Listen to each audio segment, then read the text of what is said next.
Hey, it's Tpok. I am back in Katawa Shoujo. We left off with Rin mostly, I wouldn't say, partly naked. So, yeah. Rin isn't too concerned about being tidy, it seems. Everything she owns seems to be arranged in various piles around her room. Your room looks nice. It's an empty sentence one uses to fill empty spaces in conversations, but my wits are failing me pretty hard right now. Yeah, would you like me to show you the places?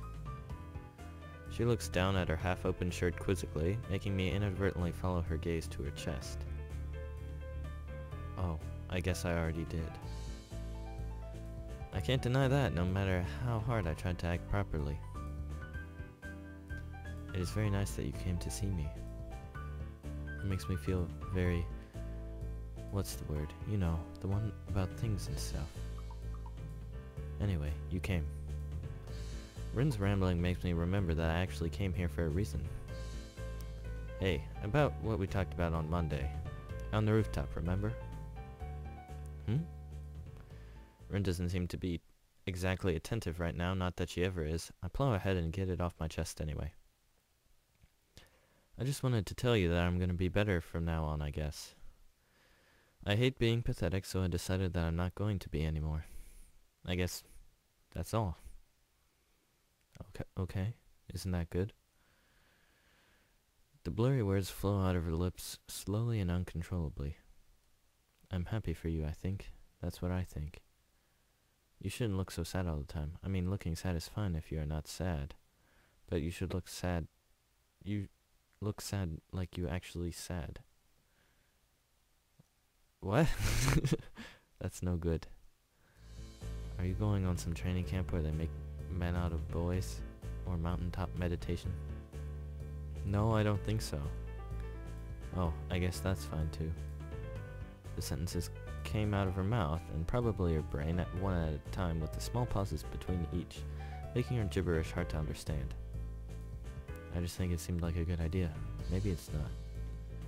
Rin finishes with one more line, getting to say the last word over herself, an impressive display of what I can only describe as mental shadowboxing. I don't know what that is. While I'm embarrassing myself, might as well tell you that I'm sorry that I said some stupid things to you last week. It's your own business to decide what you're going to do. She seems not to register my words at first, but then understanding lights in her eyes, and she waves her head around in a way that could be interpreted as anything. It's okay. I probably said some stupid things too. It's just sometimes a bit hard to keep my thoughts the way I like them. They are not very straight, at least most of the time. A line cartridge? No. It is aligned. Stop that.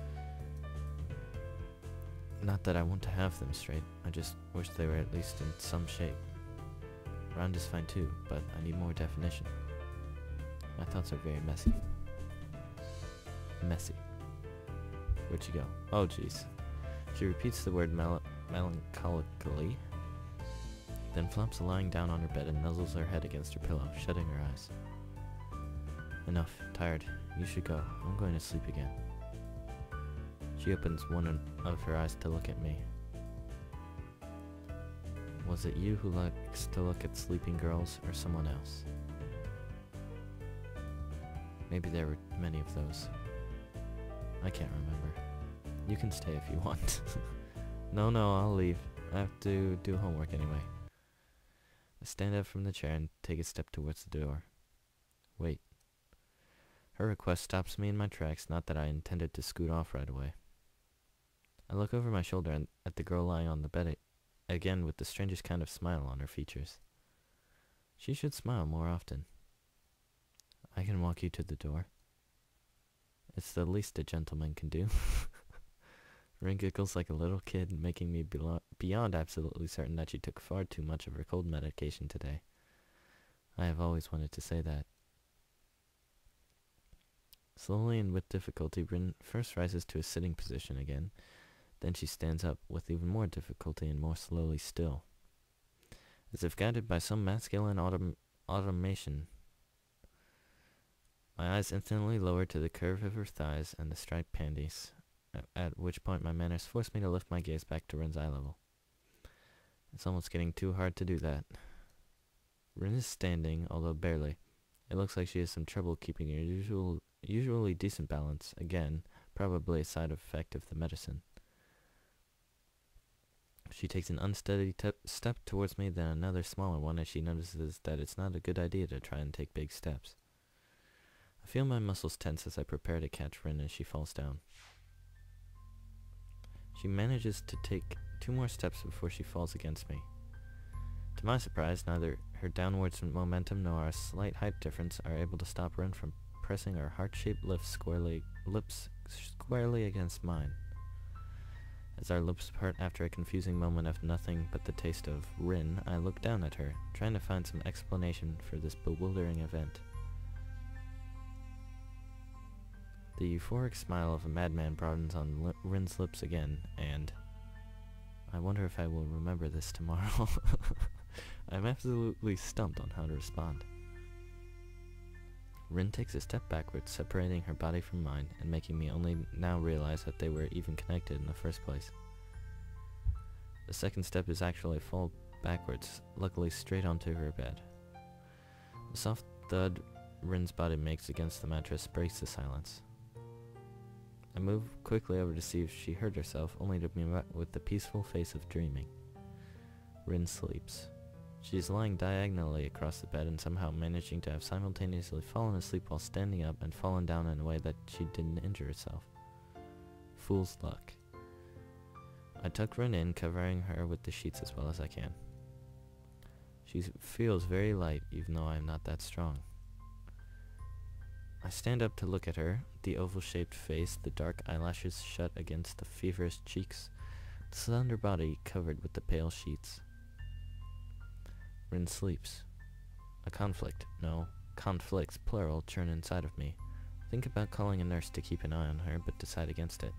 After taking one more glance at her peaceful face, I decide that she'll be fine. I do pocket the remaining pills, though. I exit the room and close the door soundlessly behind me. I exhale deeply, only now realizing that I had held my breath for the better part of a minute.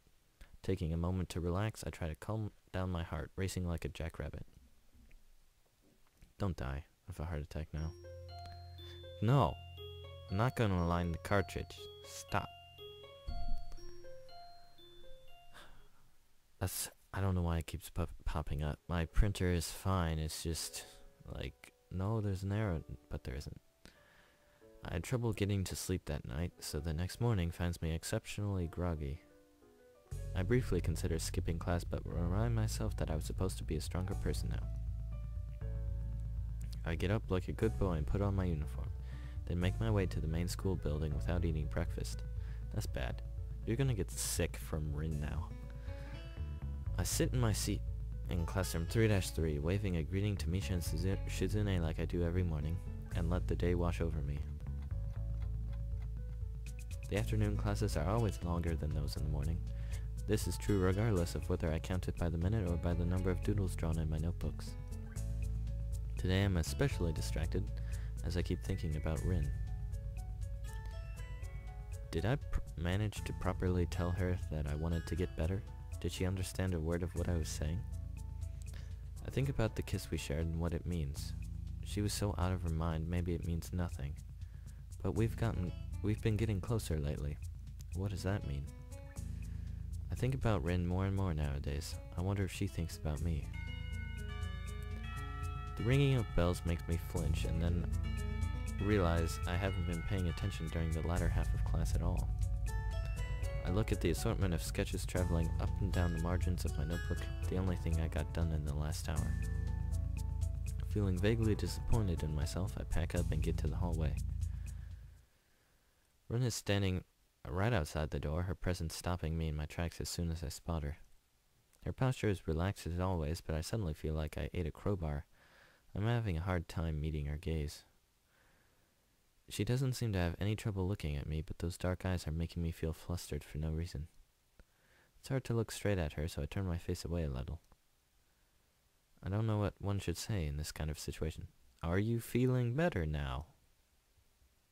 Then again, I rarely know what to say to Rin in any given situation. Hi. Hello. Try to get rid of the awkwardness in my voice and invoke a more natural way of speaking. I suddenly worry about where I should put my hands. It feels like they're in the way somehow. How are you feeling? You were pretty out of it yesterday. I'm okay. What do you mean yesterday? You don't remember? She tilts her head to the side like a bird, looking somewhat confused. Remember what? I have a pretty bad memory. About yesterday. What about yesterday? I came to see you and... I don't remember that kind of thing happening. She really doesn't remember.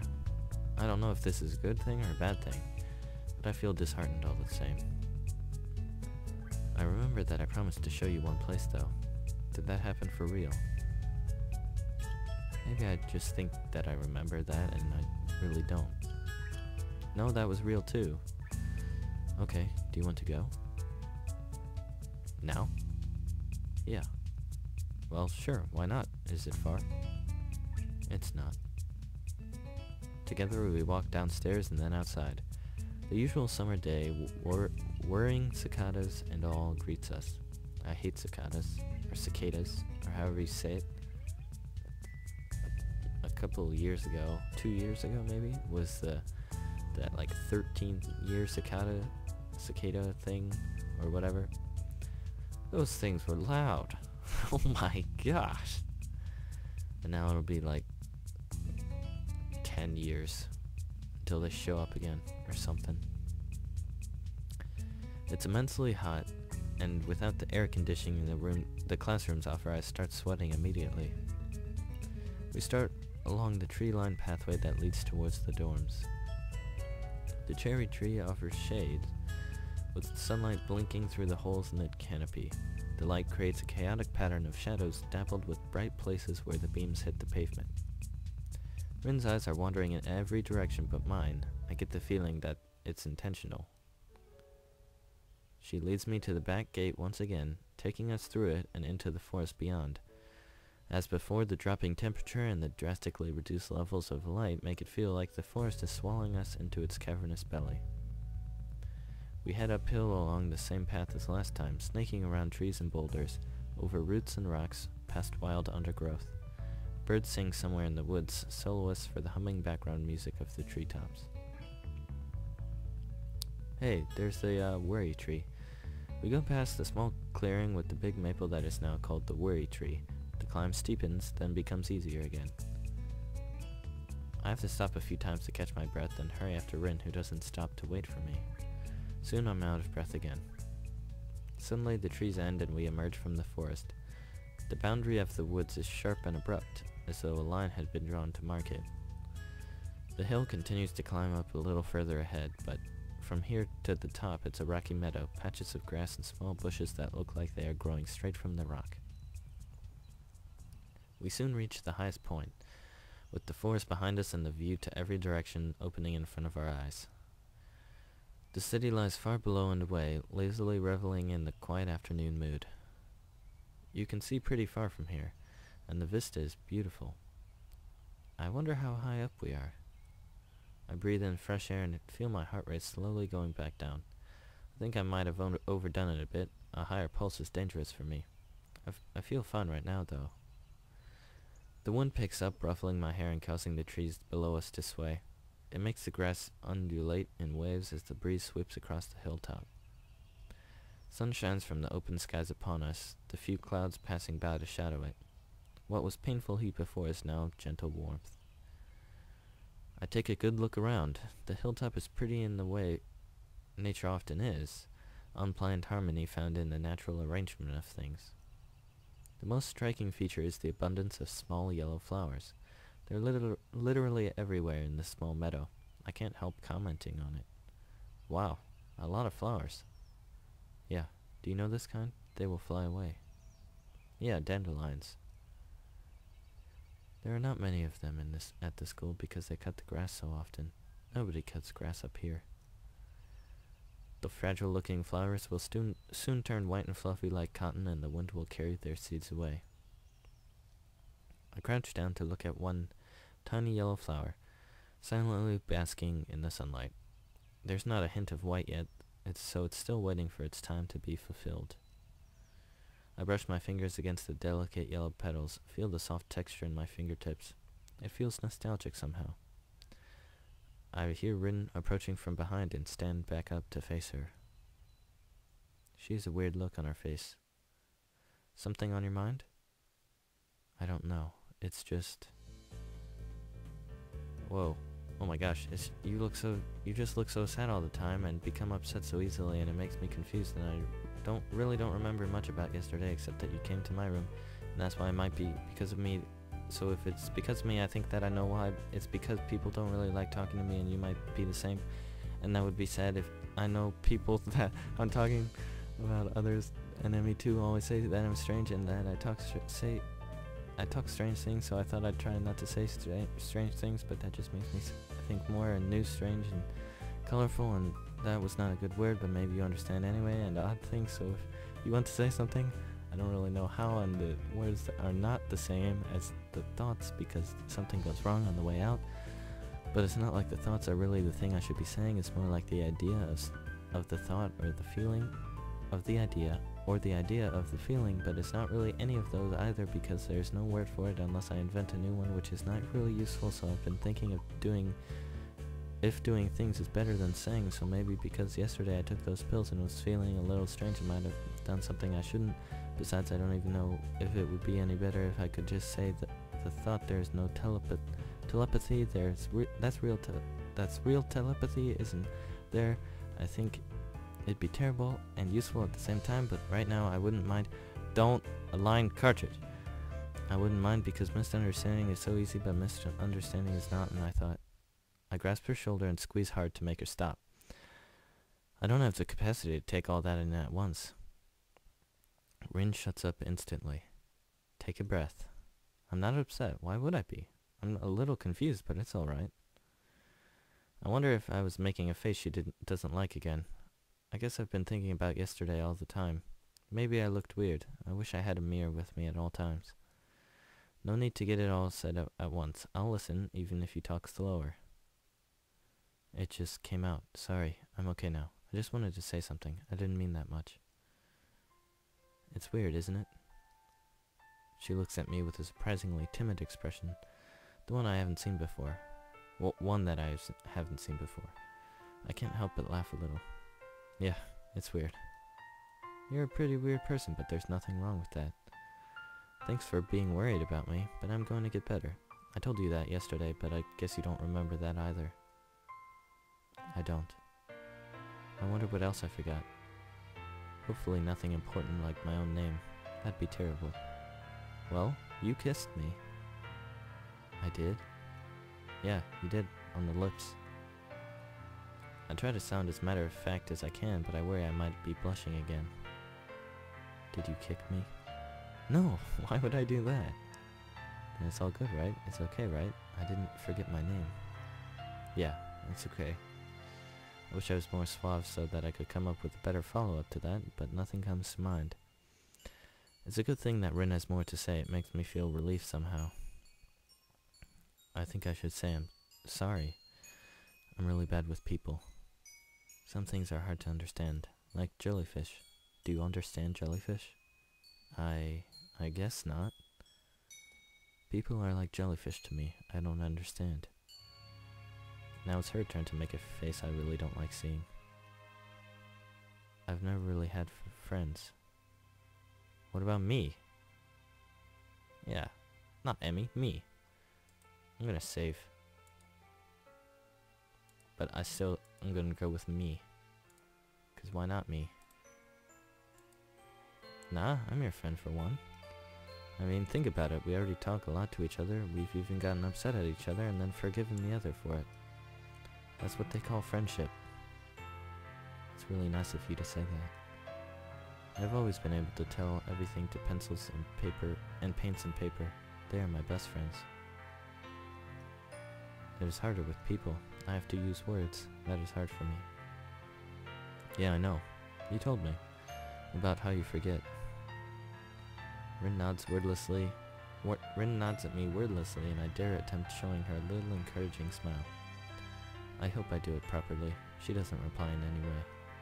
I feel really glad. The distance Rin puts between herself and everything else has made me feel really uneasy ever since I met her. If we become real friends, I'm sure I could understand her more. I'm sure that this way we can close the gap of understanding between us. My thoughts didn't transmit to Rin. She seems lost in deep thought, wandering amidst the sea of yellow flowers covering the grassy hilltop. It's just as well. Time passes, the breeze making the taller grass sway gently in time with the wind. Rin hums a little song to herself so quietly that I can't tell what it is, if it is anything at all. A stronger gust sweeps over the hilltop, and the sound of trees in the wind buries the song away. I check my watch, more out of habit than anything else. It's 4:30 right now, on this Saturday afternoon. Rin looks into the distant horizon with this odd, blank stare of hers, as if she were nothing at all, looking at nothing at all. Her pupils are dark and quiet like a pair of deep, still ponds. You are going to become better, right? Sure. Me too, you know. I'm going to talk to that friend of the teacher and ask her to put my stuff in her place and work hard to get it all done. I decided that just now, you know, but I think I knew it all along. I've had this feeling for a long time now, that I am going to change. Even if I hate it and I don't want it, even if I wanted to, I would change. Like I am not enough the way I am. I think this could be good. A good way to do it because it's like a straight line. Like I've learned all the things in my life so far just for this. It's just art, and it's the only thing I really know. I know what I'm going to do, so it's good. I'm not afraid at all. I feel like I always do. Is that weird? No, not at all. Not at all, Rin. We'll continue talking to Rin on this grassy hilltop next time. So, thanks for watching. Have a good day.